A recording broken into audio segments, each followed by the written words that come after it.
Merci. Pour le groupe socialiste, Madame Untermaier.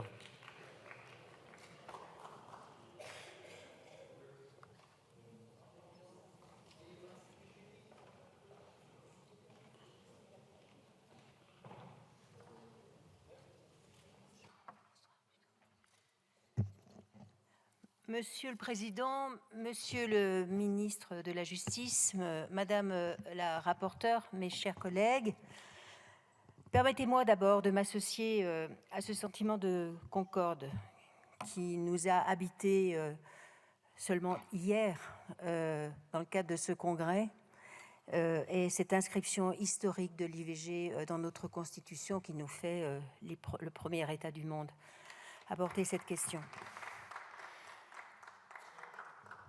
Réjouissons-nous aussi de discuter dès le lendemain, finalement, de ce sujet, dans la suite d'un excellent rapport rendu par mon éminente collègue Émilie Chandler. Le constat, nous le savons, nous le partageons tous, il est dramatique. 94 femmes tuées en 2023, une diminution de 20% par rapport à 2022, mais une année qui avait connu une hausse de 15% des victimes de violences conjugales par rapport à 2021. Près de la moitié des femmes tuées ont été victimes de violences antérieures de la part de leurs compagnons, sans que le bloc police-justice ait pu agir, et cela doit nous interroger. Sur 100 000 femmes victimes chaque année de violences, connues des services de sécurité par le dépôt au moins d'une main courante, 19 000 seulement des auteurs ont été condamnés. Cela aussi doit nous interroger.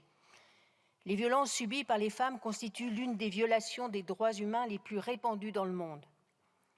Viols, féminicides, discrimination nous rappellent chaque jour, hélas, la réalité de ce fléau. C'est dans cette réalité discriminatoire que nous venons ici réformer une procédure judiciaire.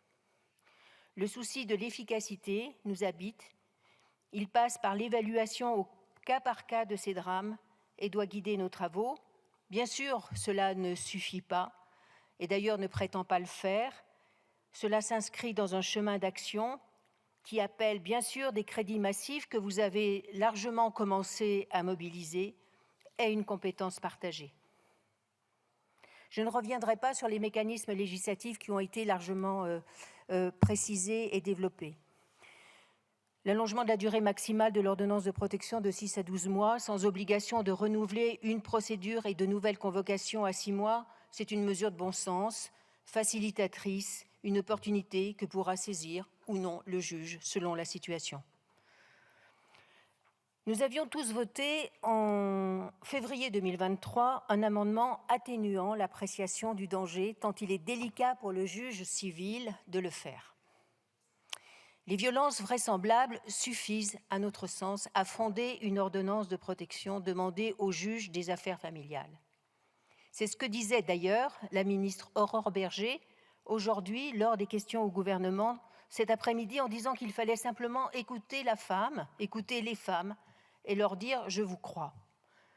Tous les juges que j'ai rencontrés, qui avaient d'ailleurs déjà mis en place des chambres spécialisées sur ces questions, ont confirmé l'analyse faite par le Conseil national de l'ordonnance de protection. La notion de danger vraisemblable complexifie la décision à rendre par le juge qui se refuse à opérer une hiérarchisation dans les violences en distinguant celles qui sont source de danger de celles qui n'en sont pas. C'est une mission impossible que nous lui demandons. Les violences vraisemblables fondent l'ordonnance de protection demandée par la victime devant le juge. Rappelons qu'il s'agit d'une mesure de protection et non une décision de culpabilité. L'enquête vaste et sérieuse menée par une magistrate sur les obstacles aux ordonnances de protection, enquête commandée par le Comité national de l'ordonnance de protection, identifie clairement cette difficulté et conclut à cette nécessité. Le comité a mis en place pour nourrir notre réflexion ce dispositif. La présidente Ernestine Renet, à qui l'on doit l'idée du téléphone grave danger né au tribunal de Bobigny, doit être, me semble-t-il, écoutée. Et l'amendement que nous avions voté à l'unanimité tous ensemble et qui était un amendement du gouvernement doit être, à mon sens, adopté à nouveau avec votre soutien, Monsieur le ministre. Enfin, la création d'une ordonnance provisoire de protection immédiate délivrée sous 24 heures est un outil pragmatique. Les procureurs prennent régulièrement des mesures de protection en mettant le conjoint violent à l'écart. Dans le cadre d'une garde à vue, par exemple, l'ordonnance de protection de 24 heures a tout son sens. Elle est à sa main et elle est prise par le JAF. Vous avez compris, au tribunal judiciaire de Chalon-sur-Saône, il manque des juges et les retards dans les affaires civiles sont considérables. Les magistrats arrivent. Si j'ai voté le budget, vous le savez bien. Merci, Madame la députée. Voilà. Et donc, humilité. C'est difficile de voter le budget, mais j'ai voté la mission budget. Merci, Madame la députée. Merci. On aimerait bien voter le budget.